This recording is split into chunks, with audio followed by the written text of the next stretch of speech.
The awe-inspiring skyscrapers and buildings that litter the region have been described as being stained by the blood of migrant workers. This subjugation of laborers lines corporate coffers while putting the lives of migrant workers at risk.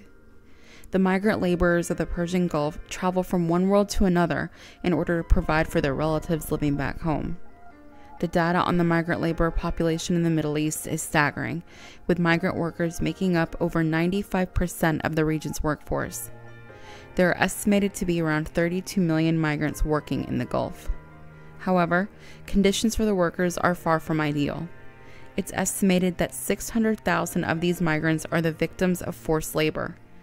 The abuse workers face begins as soon as they arrive in their host countries, thanks to the kafala system, which essentially works as a sponsorship labor program.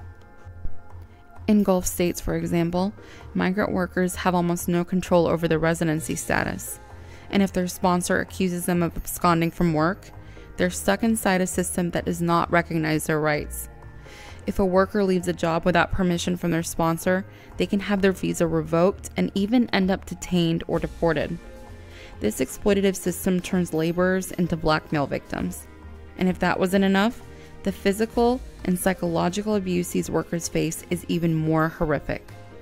Between 2013 and 2015, Saudi Arabia cracked down on nearly 500,000 of the 2 million undocumented workers in the country, detaining and then deporting them in the thousands, but not before keeping them in inhumane conditions and abusing them.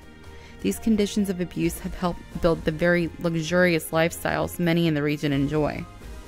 In the United Arab Emirates, female migrant domestic workers are sometimes forced to work 21 hours a day, as well as denied pay and food, confined indoors, beaten, or have their passports confiscated to prevent them from escaping. This is a common tactic seen across the Middle East when it comes to the way employers deal with migrant workers. Though exact numbers aren't known, migrant women also report being raped by their sponsors. Though many believe slavery is a thing of the past, it's very much alive in the regimes of the Persian Gulf. For more, visit mintpressnews.com.